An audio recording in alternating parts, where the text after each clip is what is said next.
పొంగులేట్లు ఇద్దరు సవాళ్ళు ప్రతి సవాళ్ళు వద్దు. 2010లో జీవో వచ్చింది. తెలంగాణ ఉద్యమం బాగా పీక్లో నడిచింది. తెలంగాణ ఉద్యమం నడిచినప్పుడు ఏం చెప్పినాం? మా భూములు మాకే కావాలన్నాం. అదొక స్లోగన్. ఆంధ్రోళ్ళు కబ్జా చేసిన భూములని కూలగొట్టాలి అన్నాం. ఒక దశలో తెలంగాణలో భూముల్ని లాంకో హిల్స్లు, పద్మాలయ స్టూడియోలు, రాఘవేంద్రరావు గారు ఇట్లా పేర్లు చెప్పాలంటే చాలా మంది కబ్జాలు చేసుకున్నారు. ఆంధ్రలోకి పోయిన మా భూముల్ని మాకు రక్షించాలని ఒక పెద్ద నినాదంతో తెలంగాణ రాష్ట్ర సమితి పార్టీ ఉద్యమం చేసింది. లాంకో హిల్స్ ఆనే ఉంది. పద్మాలయ స్టూడియోలో అపార్ట్మెంట్లు వచ్చినాయి, సర్వీస్ అపార్ట్మెంట్లు వచ్చినాయి.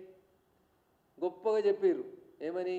ఇక్కడ హైటెక్ సిటీ పక్కన పెద్ద పెద్ద బంగ్లాలు కడితే ఈ బంగ్లాలన్నీ ఎంక్రోచ్మెంట్లని జేసీబీలు ఇటాచీలు తీసుకుపోయి వాటి మీద ఎర్ర సిరాతోటి రాసి ఈ భూములన్నీ గురుకుల ట్రస్ట్ భూములు, వీటిని అన్నింటినీ కబ్జా వెనక్కి తీసుకుంటుంది తెలంగాణ ప్రభుత్వం అని చెప్పి నోటీసులు ఇచ్చి రాసేసి వచ్చారు.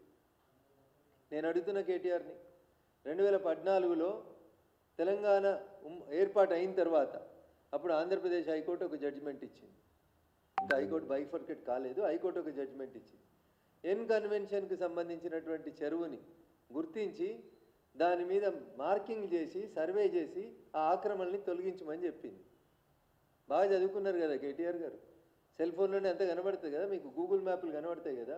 2014లో సాక్షాత్తు ఈ రాష్ట్ర సర్వోన్నత న్యాయస్థానం ఎన్ కన్వెన్షన్ను కూలగొట్టమని ఉత్తర్వులు ఇస్తే ఎందుకు ఇన్ని సంవత్సరాలు మీనమేషాలు లెక్క పెట్టారు? ఎందుకు వాళ్ళ కోడల్ని తీసుకొచ్చి తెలంగాణ చేనేతకి బ్రాండ్ అంబాసిడర్గా పెట్టుకున్నారు? దాని వెనకాల ఉన్నటువంటి అంతర్యమైంది. 2014 నుంచి 2024 దాకా చెరువుల కట్టిన ఎన్ కన్వెన్షన్ ఒక్కొక్క ఫంక్షన్ పేరిట వసూలు చేసినటువంటి డబ్బుల్ని ఇలా తెలంగాణ ఖజానాలో జమ చేపిస్తారా చేపియరా? ఇలా రేవంత్ రెడ్డి గారు కూడా చెప్పాలి. ఒక్కొక్క ఫంక్షన్కి 50 లక్షలు, కోటి రూపాయలు తీసుకుంది ఎన్ కన్వెన్షన్. 10 సంవత్సరాలు 2014లో దాన్ని సర్వే చేసి తొలగించమని రాష్ట్ర సర్వోన్నత న్యాయస్థానం చెప్తే మున్సిపల్ అడ్మినిస్ట్రేటివ్ మినిస్టర్గా పనిచేసిన కేటీఆర్ గారు 10 సంవత్సరాలు ఎందుకు ఎన్ కన్వెన్షన్ని తొలగించలేదు? దాని వెనకాల ఉన్నటువంటి లాలూచి ఏందో చెప్పుకుంటారు. ఏదో పొంగులేటి సుధాకర్ రెడ్డి, వివేక్ వెంకటస్వామి, గుత్తా సుఖేందర్ రెడ్డి, ఏదో 10 పేర్లు చదివారు కేటీఆర్ గారు. నేను ఇలా రేవంత్ రెడ్డిని, కేటీఆర్ గారిని, పొంగులేటి గారిని కూడా సూటిగా ఒక ప్రశ్న అడుగుతున్నాను. లేక్ ప్రొటెక్షన్ కమిటీ కోసం మీరు జీవో 157 2010లో తెచ్చినప్పటి నుంచి ఇయ్యాలటి దాకా సార్ అంతా కంప్యూటర్ యుగమే, సెల్ ఫోన్ యుగమే. మౌస్ క్లిక్ చేస్తే ఏ సర్వే నెంబర్లు ఎవరెంత కట్టిరో తెలుస్తుంది. నేను కేటీఆర్ గారిని మున్సిపల్ అడ్మినిస్ట్రేటివ్ మినిస్టర్గా నువ్వు బాగా మాట్లాడుతున్నావు కదా, మీరు 2014 జూన్ 2 నుంచి మొన్న మీరు అధికారం కోల్పోయే డిసెంబర్ 9, 2023 దాకా మీరు మున్సిపల్ అడ్మినిస్ట్రేటివ్ మినిస్టర్గా ఉన్నప్పుడు భాగ్యనగరం చుట్టూ రింగ్ రోడ్డు లోడపల ఇంకా మీరు ఇచ్చిన జీవోలో, ఇంకా వీళ్ళందరికీ ఇంకో జీవో చెప్పాలన్నా, 2010లో ఉమ్మడి ఆంధ్రప్రదేశ్ ఒక జీవో ఇస్తే ఈయన మున్సిపల్ అడ్మినిస్ట్రేషన్ మంత్రి అయినాక 2021 దాకా నిద్రపోయింది ఆ జీవో మీద. కేటీఆర్ అన్నట్టు ఆయన బాగా చదువుకున్న ఆయనే, కంప్యూటర్లో చూసి మాట్లాడేట ఆయన 2021లో ఒక జీవో ఇచ్చిండు. తర్వాత 2022లో ఒక జీవో ఇచ్చిండు.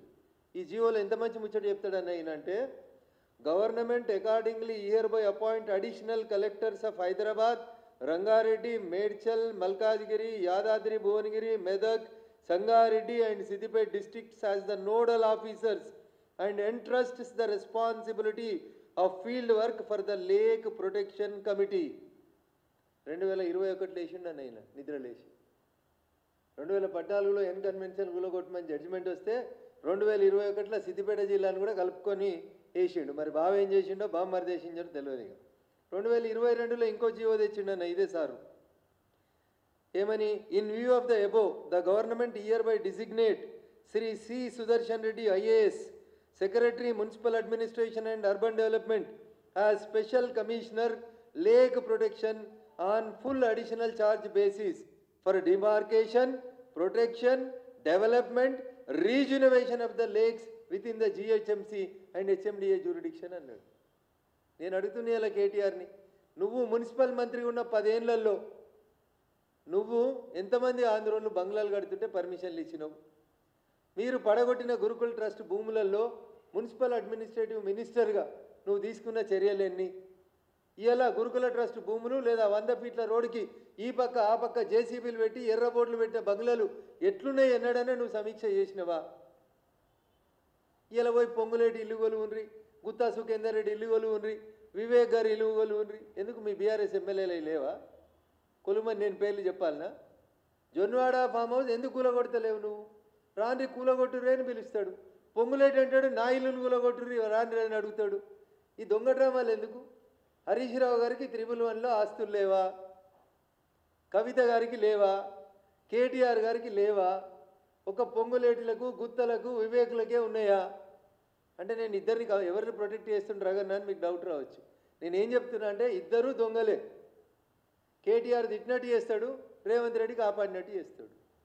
నేనేమడుగుతున్నా, నిజంగా చిత్తశుద్ధి ఉంటే 10 ఏళ్లలో కేటీఆర్కి తెలియదా ఏడ ఏ చెరువులు ఎవరు కబ్జా చేసిరు? ఆయనే మున్సిపల్ అడ్మినిస్ట్రేటివ్ మినిస్టర్గా లిస్ట్ లేదా? ఇచ్చి నువ్వేరా, నువ్వు అంటున్నావు కదా రాజకీయాలు పక్కన పెడదాం, పారదర్శకంగా పనిచేద్దాం. ఫస్ట్ వచ్చి నీ జన్వాడ ఫామ్ హౌస్కి పెట్టి జేసీబీ, తర్వాత మీ పార్టీ ఎమ్మెల్యేలు ఉన్నాయి కదా, నేను పేర్లు చదివి నా నోరు ఖరాబ్ చేసుకోదలుచుకోలేదు. నీ కుటుంబ సభ్యుల 3 పేర్లు చదివినా కదా, ఈ 3 ఫామ్ హౌస్లకు ముందు పెట్టు జేసీబీ. మున్సిపల్ అడ్మినిస్ట్రేటివ్ మంత్రిగా కేటీఆర్ అన్నట్టు ఆయన చేసినన్ని తప్పులు ఈ ప్రపంచంలో ఆఖరికి దావూద్ ఇబ్రాహిం అనేటట్టు కూడా చేయలేదు. అన్ని తప్పులు చేసిండు కేటీఆర్ అనేటోడు. ఎందుకు రేవంత్ రెడ్డి చర్య తీసుకుంటలేడు? పొంగులేటి గారు ఎందుకు ఛాతీ కొట్టుకుంటారు? రా రా టేపు పట్టుకొని రా. ఎందుకు పట్టుకొచ్చుడు? కొట్టేసేయరి, తొందరగా కొట్టేసేయరు అంటున్నా. జొన్వాడ ఫామ్ హౌస్ కొట్టేందుకు రేవంత్ రెడ్డికి ఎందుకు భయం అవుతుంది? కవిత ఫామ్ హౌస్ కొట్టడంలో ఇబ్బంది ఏముంది? సొంత పార్టీ వాడు పల్లంరాజుది కొట్టేసారు కదా, కేంద్ర మంత్రిగా చేసిన ఆయనది. కవితను ఎందుకు కాపాడుతున్నారు? కేటీఆర్ని ఎందుకు కాపాడుతున్నారు? హరీష్ని ఎందుకు కాపాడుతున్నారు? అంటే ఏదో 2 రోజులు డ్రామా చేసి మొత్తం ఏదో వీళ్ళే చేసినట్టు, వీళ్ళ హయాంలోనే జరిగినట్టు వీళ్ళు వాళ్ళని తిట్టి వాళ్ళు వీళ్ళని తిట్టుకొని. ఎందుకు పొంగులేటి గారు మీకెందుకు భయం అవుతుంది? మీరు చెప్తారు కదా, పొంగులేటి ఖమ్మంలో సవాల్ చేసినా అట్లే చేస్తాడు, హైదరాబాద్లో సవాల్ చేసినా అట్లే చేస్తాడు. పొంగులేటి ఎవరికి భయపడాడు. పొంగులేటి గారు మీరు భయపడకండి. మీ జేసీబీని ఇటాచీల్ని రంగనాథ్ గారికి చెప్పి మీరాలం ట్యాంక్ దగ్గరికి తీసుకొని రాని, మేము కూడా వస్తాం. ఒక్క ఇన్కన్వెన్షనే కాదు, అన్నీ కూలగొడదాం.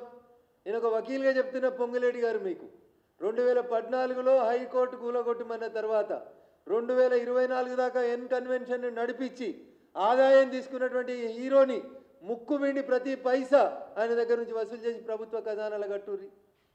కేటీఆర్ చేసిన 7 లక్షల కోట్లు, కేసీఆర్ చేసిన అప్పు కట్టినందుకు 10 కోట్లు 100 కోట్లు వస్తాయి కదా, తెలంగాణలకు ఉపయోగపడతాయి కదా.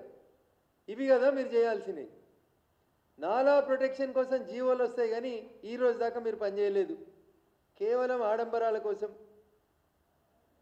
ఇంకా చెప్పాలంటే కేటీఆర్ హయాంలో, కేసీఆర్ హయాంలో డ్రగ్స్ కేసు, స్కూల్లో పిల్లల డ్రగ్స్ కేసు, అకున్ సబర్వాల్ గారు ఏం చేసిర్రో ఈ పక్కనే ఉంటుంది రోడ్ అవతల. చాలా మందిని తీసుకొచ్చి 5వ అంతస్తులో కూర్చోబెట్టి ఎంట్రికలు కత్తిరించి గోర్లు కత్తిరించి. ఏడవైంది కేటీఆర్ని డ్రగ్స్ కేసు? మియాపూర్ భూముల కేసు ఏడవైంది? Nayeem encounter case ఏడవైంది?